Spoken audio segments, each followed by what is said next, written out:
Ladies and gentlemen, a very good morning to all of you. As we embark on the second day of FEED 2024, I hope you all had a very restful evening and are ready for another day which is filled with enriching discussions and valuable insights. The theme of FEED 2024 is Achieving India's Energy Efficiency Commitment by 2030, Fueling Investments, Creating Green Jobs, and Forging Key Alliances. Before we dive into today's agenda, let us first take a moment to reflect on the highlights and key takeaways from our inaugural day. Guide us through this recap. Please join me in welcoming to the stage Dr. Bhaskar Natarajan, Senior Fellow, AEEE, who will provide us with a brief overview of yesterday's discussions. Thereafter, we will have the plenary address for Day 2 titled Expanding the Boundaries, a Systems Approach to Decarbonisation.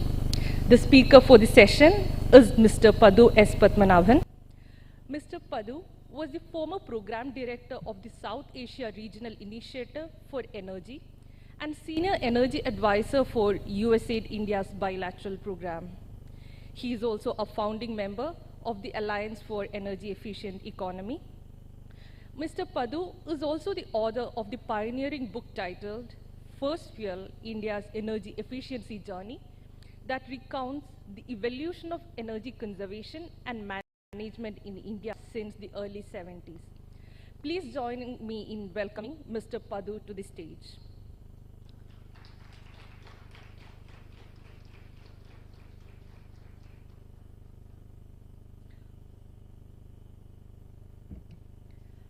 Please, Dr. Bhaskar, the stage is all yours.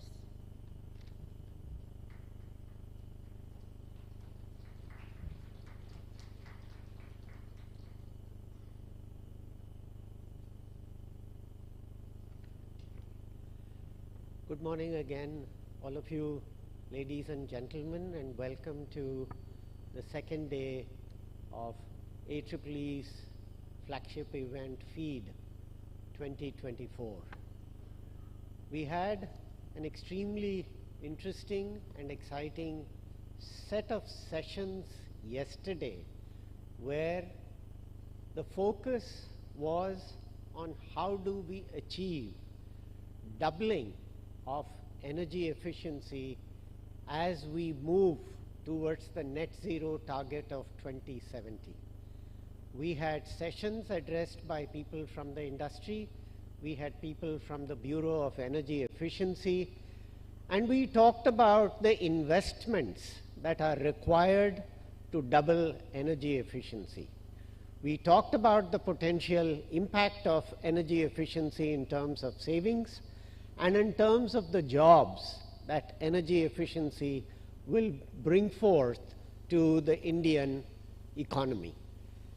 There was a lot of discussion on financing, how energy efficiency would continue to be financed, what are the challenges in financing, and how do we address some of these challenges. There was a very interesting session that talked of startups. The last 5 to 8 years have been the age of startups. All of us are aware of the growth of startups and how they have played a role in every one of our individual lives. The public utilities, the DISCOMs, who were kind of thinking that these startups will have no role to play in their operations, almost every utility now has an app that connects you to the DISCOMs, that allows you to read your bills, that allows you to pay your bills. The session was very interesting in terms of identifying what is the role of startups and how they could contribute to advancing energy efficiency. We also talked about ensuring that energy efficiency was delivered with partnership from all the stakeholders. We had DG, Bureau of Energy Efficiency, who mentioned the fact that energy efficiency has gone center stage in 2023 with the presidency of the G20 being led by the country and the kind of initiatives that were taken up by India in the field of energy efficiency. without taking up any more of your time, I am now going to engage in a very interesting chat and a discussion with Paddu S. Padmanabhan, who really needs no introduction to the energy efficiency experts, practitioners, and other people in India and around the world. Join me in welcoming Paddu S. Padmanabhan as we begin this chat. Thank you.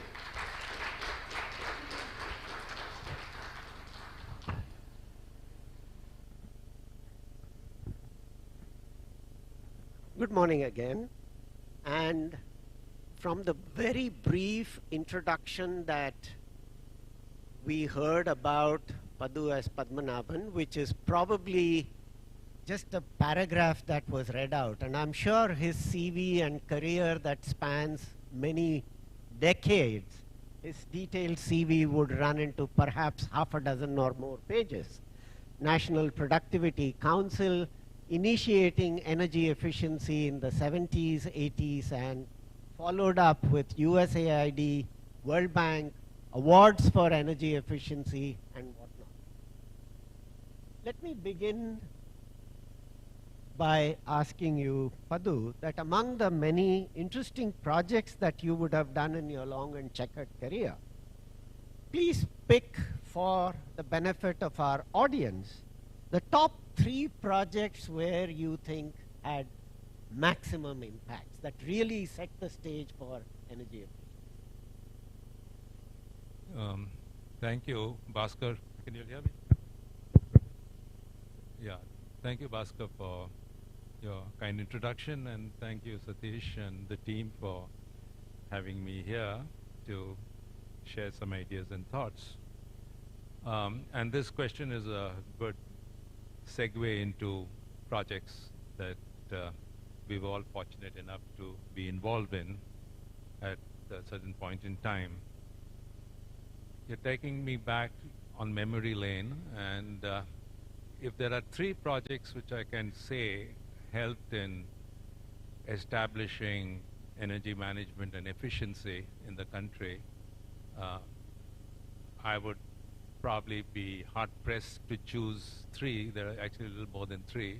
But if I have to choose 3, there would be the Water Energy Nexus project of 2002-2003, which was an outgrowth of the work that we did with utilities on distribution reform. And I'll just expand on that a little bit. A project in the 90s, which I helped define efficiency in the industrial sector, particularly in the sugar industry, how we got sugar cogeneration off the ground and scaled it to a point which was, at that point in time, quite unheard of. And the third, which actually should be the first in many ways, how we played a catalytic role in moving the green building movement in the country. So let me start with the green building movement, which I thought was something that AEEE has taken definitely forward. To be very brief about it, at that time in 2000, the term green building was completely new in India. And we had the opportunity to host the President of the United States, Clinton, was coming, and there was some thought that he would have to go to Hyderabad. And why Hyderabad is because Chandrababu Naidu wanted him to visit Hyderabad for inaugurating some IT-related work, and Chandrababu Naidu wanted to make Andhra the digital capital of the country. But at the same time, the Confederation of Indian Industry was interested in also participating and were wondering what is it that they could offer and put on the table to interest the US establishment to invite their president to Hyderabad. And the question came up to a few of us at the embassy, and I was there, and I said, how about a green business center? No one knew what a green business center was, and neither did I. But we did some research and found that a green business center operates on efficiency, renewables, and helps establish businesses. While investigating that, we saw the green building movement being picked up in the US, and one thing led to another. And the president came and he inaugurated this center. There was no center at that time, and he left. And after that, CI said that they will set up this business center, for which we took a team to the US, visited a number of centers, and we had an architect with us, Karan Grover. And at that time, the green building movement was also new in the US. And we met the US Green Building Council, and they said we have got all these rating systems, and we are planning to do something in Korea, in Japan, and in Singapore. And I said, what about India? And they said, well, India is not in our map. But somehow we enticed them to come to Delhi, and the rest was history. The architects of the country met up with them and got motivated by them and had a series of workshops. And we in AID put in a lot of resources to support people to go to the US, to be exposed to the LEEDs system. And one thing led to another, and the first green building outside the US which won a platinum award was the Green Business Center of Hyderabad. And then the rest is history, and then it just built up on that. So I'm very proud about that, and India is number 2 in the world in terms of green buildings. Although, one must say that many of our buildings from Mohenjo-daro times and Harappa times can also qualify for being platinum awarded, but that's another story. So that is one. The one on cogeneration is interesting because India is the largest producer of sugar. And yet there wasn't a single cogeneration facility in the country which sold power to the grid. It was all in-plant, within the fence cogeneration. And it was not suboptimal from a thermodynamic point of view, low pressure boilers, etc., etc. So the thought was, why not go in for high pressure boilers, generate power, sell to the grid? And the grid wasn't that excited because, and the sugar mills were not excited because they were not sure whether they'll get paid by the utilities. Anyway, in all of this, we had a remarkable person from a company in Pune. He's no more with us, Rohinton Agha, who was the chairman of Thermax, and he happened to be visiting Washington, and he came and at that time I was just going to join the World Bank, so he came and met up with us, and while talking with him, I could find that he was very interested in pushing the cogeneration agenda. Anyway, one thing led to another, and I assembled a team from Hawaii, because at that time in the US, Hawaii had a lot of expertise in cogeneration with solar part of the grid. And with Thermax, we did a study in 2 states, Tamil Nadu and Maharashtra, where we didn't just look at potential and studies of that kind. We said we'll go down to a sugar factory, study it, work with them, and develop a scheme for a cogeneration modernization program. And there was a company in Tamil Nadu called Thiruvaruran, and they had a dynamic chairman, a young guy, Mr. Raj Tyagarajan. He caught on to the idea, and we developed this project together.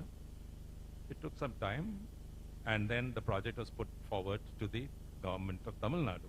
And Jayalalitha was the chief minister at that time, and she had as her secretary, cabinet secretary, or chief secretary, one Mr. Venkatraman. Now, Venkatraman was an amazing guy. He was actually head of TEDA. Why I mention all this is I'm trying to get you through the bureaucratic labyrinth we had to go through. So we met up with Venkatraman, and I went to Fort St. George, which was his office, along with the team. And he was tired because, you know, being a chief secretary, and that was in Jayalalitha's cabinet, was not an easy joke. A lot of people coming in and out. But I had known him a little earlier, so I went up and met up with him, and I told him about this, and he suddenly got up because he understood. He was actually head of TEDA at one time, so he understood what we were saying. And he said, this is very interesting, can you tell me a little more? And we told him what we are planning. And he said, where is the chairman, TNEB, call him over. And the chairman came half an hour later and he said, these guys have a good project. I want to see y'all guys moving forward on it. You won't believe it. This was in 1992, April, May, and we did the study in that time frame, 2-month study. And sometime in 1995, the first cogeneration project, 19 megawatt sale of power to TNEB, based on cogenerated costs. It was not based on any, freebies here. Actually worked. That got replicated in other states in Karnataka. It became replicated in UP. One thing led to another, and within a matter of 4 to 5 years, India had something like 600 megawatts of cogenerated power, of sale of power to the grid, over and above what they were generating internally. So that was my second project, which I thought was something to be really happy and proud about. The third project, which was the Venixa project. And this was completely an accidental project. And that time I was with the World Bank. And am I taking too long for this one? Yes. Okay. I hope Go I'm ahead. getting everyone interested in. Yeah. The third project is visiting UP and the power sector reforms. And I see Balwant there, so he'll know more about power sector reform than anyone else here in this room because he's been associated with it for a long time. And I was a member of that team from the World Bank, and we wanted to kind of look at the data as to how energy is being consumed and how is it being distributed and the statistical information. This is before sector reform, so there was a lot of jugglery of data. And I found that there was a little bit of misinformation there. And although the farmers, when we met them, they said they get power for only 1 or 2 hours, but the data showed they were getting 8 hours of power. So what is happening? Obviously, there was a certain amount of so-called commercial losses, which were now being padded as power consumed by agriculture. It was the typical thing all over the country, and in UP it kind of manifested itself this way. So I spent quite some time in the team. I was the only energy efficiency guy in the team, talking to farmers, etc. And said, hey, here's an opportunity to really do something on the water and energy nexus, really looking at how one can invest both in water consumption reduction, at the same time improve the quality of power supply. And an idea kind of came up in the mind. But we couldn't carry it forward when I was in the World Bank. But when I got the opportunity to come to AID, the Ministry of Power was interested in distribution reforms. We had a very dynamic secretary in the ministry, whom all of you probably know of, R.V. Shahi. Shahi liked the idea, and he said, go for it. And we took some time to kind of get our hands around the issue. It was a very complex issue. But then BESCOM chairman Meena was there, and he was saying, yeah, we'll give you the support. One thing led to another. We set up a pilot project in Dodabalapur. 800 pumps were modified to kind of reflect high efficiency. And the power supply, which was very important, was also converted into HVDC, that is high voltage distribution system. That is very, very important because until then it was LVDC and a lot of losses on the line, so the losses were controlled. And not only the losses were controlled, the quality of power which went to the pump set was also improved. So what was the vicious cycle in that area of high power consumption, low efficiency pump sets, that was kind of addressed. And within a matter of about a year, water tables were raised. And the farmers actually participated in this project in ways which I didn't entirely fathom that they will participate.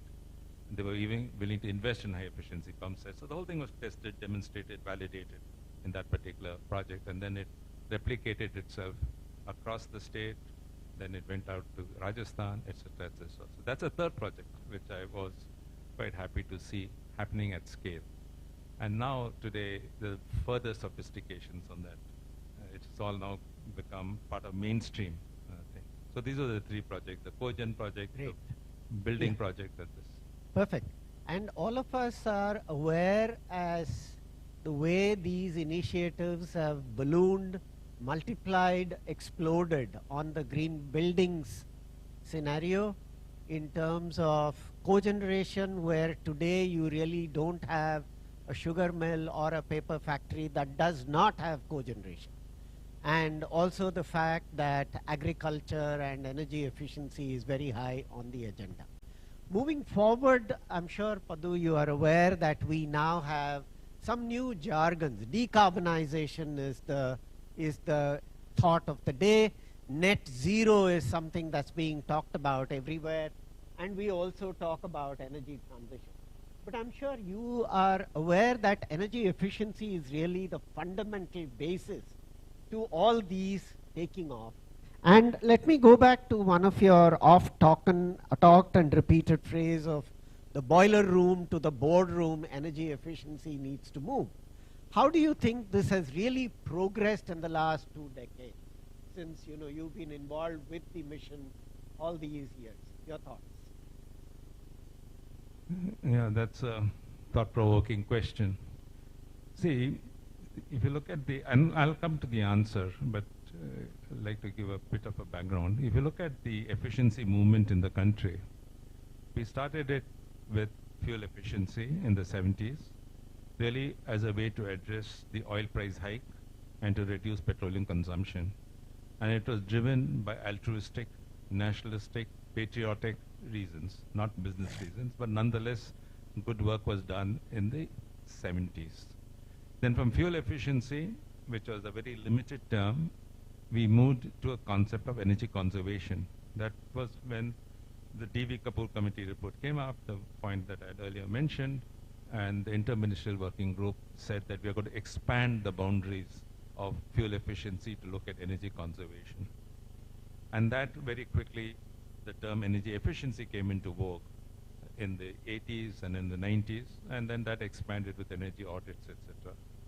Then in 2005, 2010, the term energy efficiency, energy audit got further expanded a little bit to consider energy productivity, and few industries went forward, few corporates went forward with that.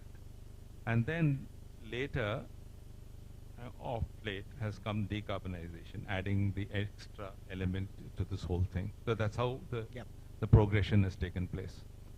Now, if one were to look at decarbonization and energy efficiency, then straight off the bat, I'll tell you, and this is based on studies done by IEA and others, that in the next 8 to 10 years, we have to set the trajectory for reduction in carbon emissions so that we can meet our goal by 2070.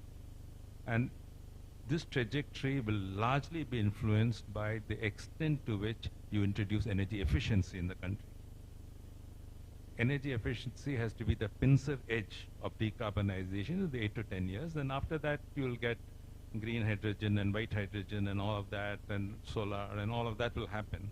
But to get the process in place and to get the decarbonization goals, at least until 2030, achievable, then efficiency has to be front and center. And these other studies have also shown that. And India is definitely a prime area for that. Now, having said that, it cannot be done if we follow efficiency the way that we are following now. You will have to reimagine energy efficiency. Now, what do I mean by that? And let me elaborate on that, and that will answer your question. If you look at decarbonization as a domain, you see 4 quadrants. I'm going through a mind exercise with all of you. You see 4 quadrants. The first quadrant is what I call as housekeeping measures, low cost, no cost measures. It is something that we did as fuel efficiency guys way back in the 70s, 80s. And today, I'm not going to talk any more about it. We all know what it's all about. Now, not only covers the industrial sector, it covers the building sector. It's a reduction in waste, low cost, no cost measures. The second quadrant is where we are in largely, and that is must-dos. These are isolated energy efficiency measures in industry, in buildings, such as insulation, such as waste heat recovery, such as combustion control in boilers, furnaces, etc., etc., etc. These are isolated measures. And I think we have done pretty well, at least in the industrial sector there. There's a good understanding. We can do a lot more in the SME sector, etc., etc. The PAT program is all about that, really, we're really seeing. So that's quadrant 2. And you bring in standards, labeling, mix of policy measures there. Then you have quadrant 3, and that's the area that we need to get into, and we are knocking on the doors of quadrant 3. Quadrant 3 is integrative energy efficiency. What that really means is that you don't look at energy efficiency in isolation. You look at the downstream and upstream impacts of energy efficiency. You bring in CapEx reduction and OpEx reduction. See, energy efficiency has been seen as OpEx reduction, always, operation cost reduction. I say it's more than that. It's CapEx reduction also. And integrative energy efficiency will bring you that. Now, water energy nexus is an example of that. There are other examples. The entire analysis on pinch point analysis, optimizing heat streams and cool streams in industry, in chemical process industry, is optimizing one and the other. And that is also an explanation of integrated energy efficiency design. Cogeneration taken to its logical conclusions is also an example of that. So there are very many more examples of integrated energy efficiency design which one needs to look at. Give you a very quick example on that, a very simple example. You have insulation. Insulation will save you steam. It will save you energy. And people are happy with it. And I think that's the right thing to do. But a well-insulated pipeline with the right size of pipeline, etc., also has an impact on the downstream size of your boiler. You can, in fact, reduce the capacity of your boiler, reduce the capacity of your burners, reduce the infrastructural requirements just because of that one measure. Similarly, on the upstream side, on the end-use side, you'll have an impact. Now, if you look at the whole thing in an integrated way, you can save 30 to 40% more fuel. I'm not the only one saying, Amory Lovins has been talking about it for a long time in the US. And we need to kind of we need to get into quadrant 3 from quadrant 2. Now there's a 4th quadrant, and that's a quadrant which will give you the maximum savings. And that is energy productivity and modernization. See, the thing about quadrant 1, 2, and 3, it answers the question how energy is used. If you ask the question, how is energy used in your industry, you'll think of reducing leakages, you'll think of introducing energy efficiency measures, you'll think of integrated energy efficiency design. But if you flip that question and said, what is the energy used for? When you ask the question, what is the energy used for, then you bring in a new concept, the concept of energy productivity. What is the value energy brings to the table? And that differs from company and at the macro level and at the micro level. At the macro level, it is GNP per unit of energy. More GNP, less unit of energy. Decouple one with the other, moving on the right track. Converse of that is energy intensity. But let's be on the energy productivity theme. At the company level, it means more revenue for the same amount of energy used or for lesser amount of energy used. What do you mean by more revenue? It means that you're making a value-added product. If you think for a moment, you're making aluminum, let us say aluminum windowsills. You move to making fuselages made of aluminum. Huge difference. You bring in a lot more value than making windowsills. You make cardboard, specialty paper. So cardboard, certain amount of energy gives you certain amount of revenue. But you go into specialty paper. Lot more revenue for the same amount of energy. Cement, specialized cement. It's already happening. I'm not saying it's not. If you can look at this entire issue of energy productivity and make energy productivity the fountainhead of an efficiency program, you handle element number 4. And there's a lot more to it because quadrant 4 has digitalization, artificial intelligence, circular economy, and all of that will follow. But you get the drift of what I'm saying. But there's one danger we need to keep in mind. And we should not make the mistake what the Americans made. In '73, when the oil price hike took place, etc., the President of the United States was Carter. And Carter made a very good, suggestion. The famous fireside chat. He talked about conservation, etc., etc. Didn't go down very well in the American society. They said technology will get us there. But way back in the 19th century, there was an economist in UK called Gibbons, Stanley Gibbons. And Stanley Gibbons came to this interesting conclusion. At that time, there was a transition in energy taking place in UK, and that is the industrial revolution was taking place, and coal-fired boilers efficiency was improving dramatically from a very low heat rate to a much better heat rate, or from a very high heat rate to a very low heat rate. Boilers were getting more efficient and so on. Steam engines were getting more efficient. And this Gibbons saw that in spite of the dramatic improvement in efficiency, the consumption of coal kept on increasing. It was the rebound effect. Whatever energy was saved was being used elsewhere for other purposes. So we must understand that technology can only bring us up to this point. We have to mix the technology with conservation, that is your entire lifestyle choices, etc. And India is in a very good position to do that. So I'm not ignoring the fact that a lot can be done through lifestyle choices, etc., etc. So a combination of lifestyle choices. So to sum up, if we have to reimagine energy efficiency, we have to move from quadrant 1 and 2 to 3, and then dramatically into 4, and then we will be able to make energy efficiency center stage. So reimagining energy efficiency, I think, is prime center. Wonderful. I think these 4-quadrant analysis has really been a very interesting outcome of this chat. And just for some of those who may perhaps not be aware, about 25 years after the Maruti revolutionized the Indian automobile sector, there was a survey that found the rebound effect that Padu talked about. The mileage per car that they ran every year doubled.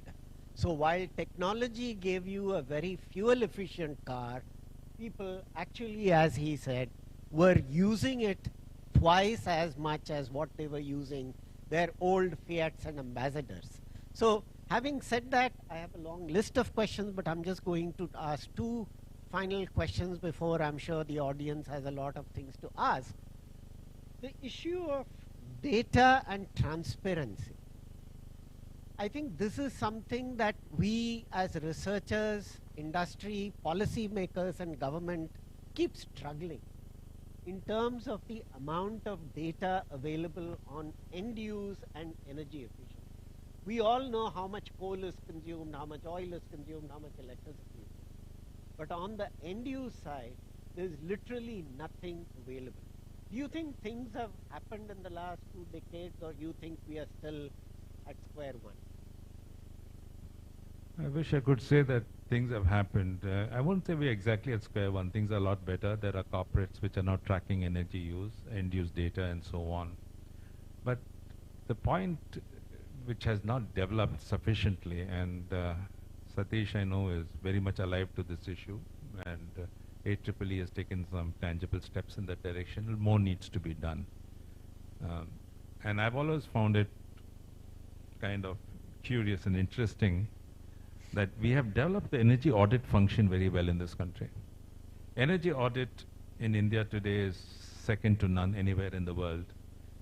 Among the earliest energy audits taken place in this country, I was fortunate enough to be involved in the 70s, and we didn't call it energy audit. Nonetheless, that's what we tried to do. And the energy audit done today, there's a remarkable change. But an energy audit is only a way station, it's not the destination. I recall at that time DGTD asked companies to do energy audits. So if you went to a company and you asked them, what are you doing on efficiency? He will turn back and review a report and say, hum energy audit kiye hain sahab. But that energy audit does not translate into projects. To translate into projects, you have to have an M&B system, before and an after. All that is very well known, but we have not developed the M&B protocol sufficiently. We need to kind of move forward. Having said all that, the company law the changes in the company law has required industry to make available in the annual reports the energy consumption, etc. I wish that was taken up a little more seriously. I wish the data, we need a centralized energy efficiency data repository, and that needs to be followed through in partnership with industry associations. Give each industry association the freedom to track their own industry. Cement can look after cement, but this has to be done on a basis where real data is looked at and analyzed, not done on spot data. This has to be done on a continual monitoring process. It can be done.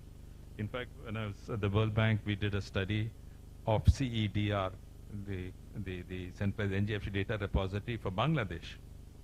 And I'm happy to say that Bangladesh picked it up, and now Bangladesh has got a fairly robust CEDR system.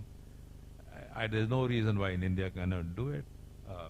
I'm sure our friends in the BE with all the packed information and all that can start beginning to do it. But it cannot be done outside the mainstream movement of data. You cannot just do it as an isolated side event. It has to be networked into the system. Some more thought needs to get into it, but I agree with you. We have moved forward, but not sufficiently. We have not used data management. Because the thing about energy efficiency is you can never meter it. You can only compute it. You need a before and an after. So build up on that idea, and then you'll get a good data system. Sure. We are going to listen to more on this M&V and measurement later during the day. But one last question, I'm going to really put you in the hot seat. Come June, the new Prime Minister has phoned you and said you are the new DGBE. Two things that you would want to start for the new initiative. You got me there. Then let me say something. Let me say something very provocative here. Energy efficiency should not, could not, must not be part of a supply ministry. For good reasons, energy efficiency became part of Ministry of Power.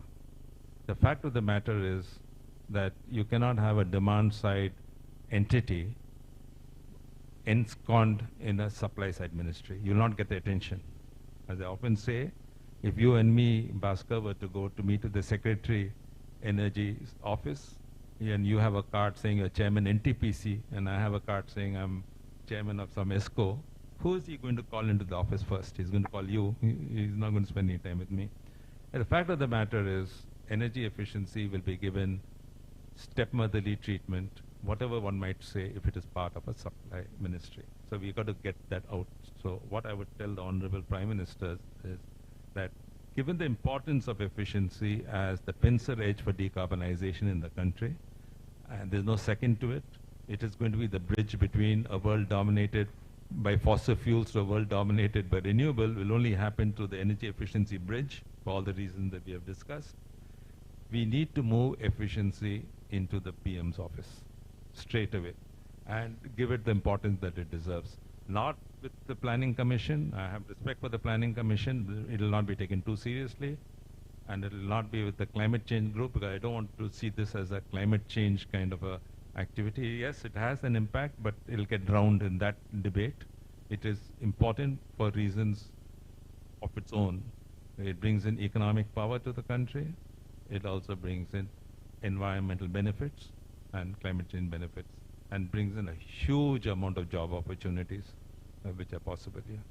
So that will be my short answer to this. Move efficiency, and not only at the state, central level, but also at the state level. So move this efficiency discussion from the state to the center, but do it through the process that I talked about. Wonderful. Thank you so much, Paddu, but I'm sure our audience has some questions to ask. Yes, Akash. Go ahead.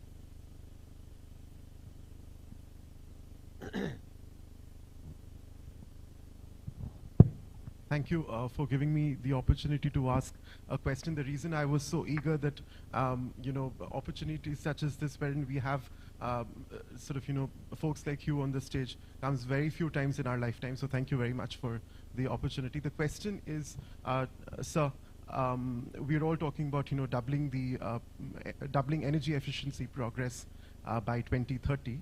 And the metric that we are sort of tracking for that is the rate of improvement of primary energy supply normalized by GDP.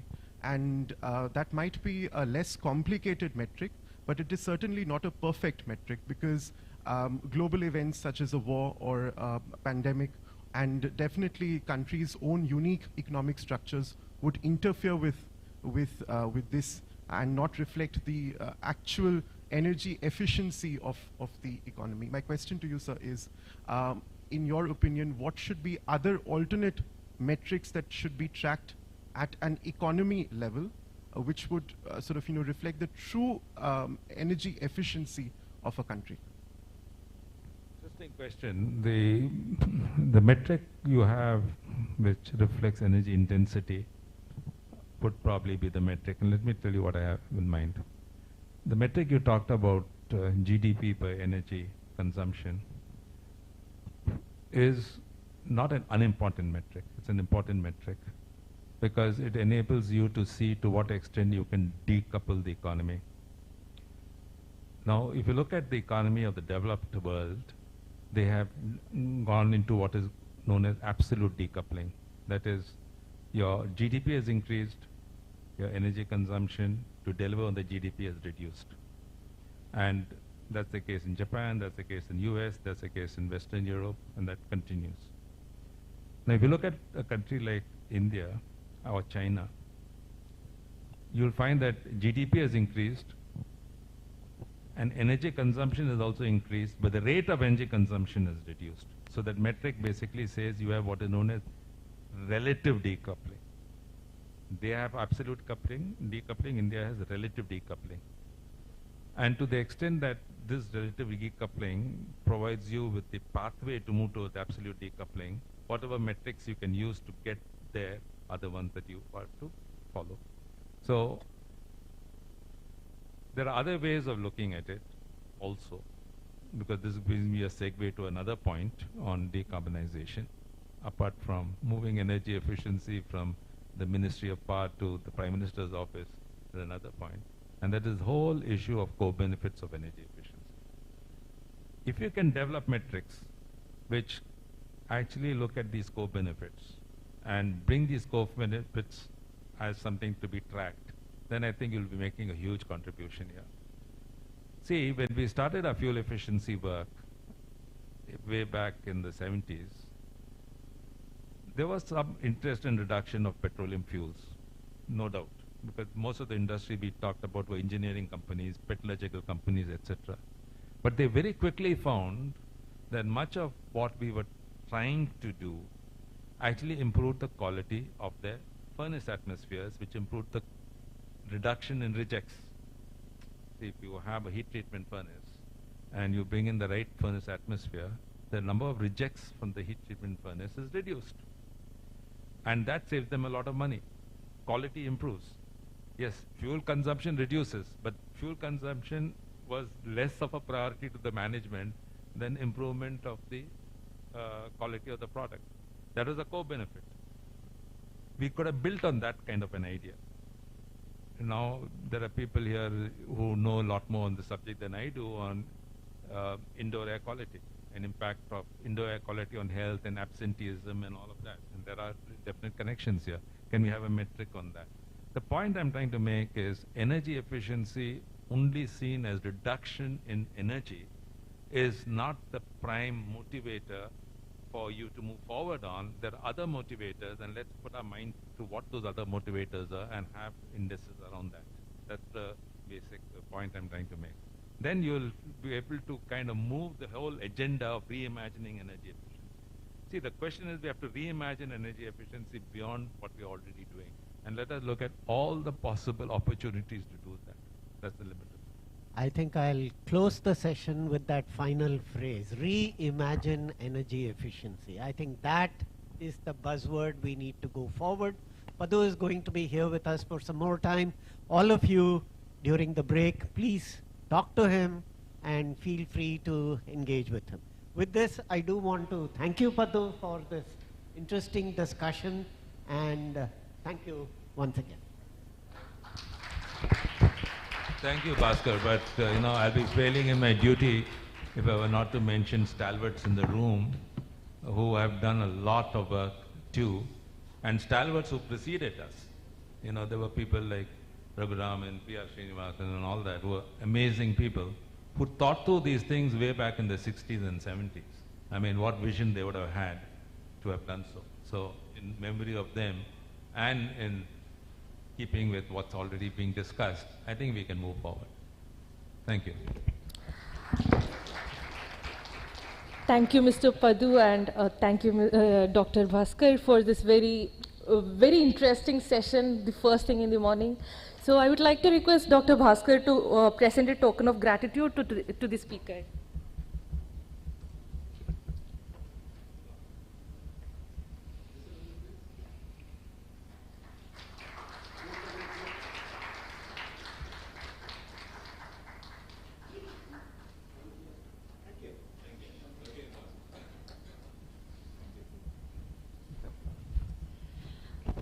So we'll take 5 minutes, 2 minutes to rearrange the stage.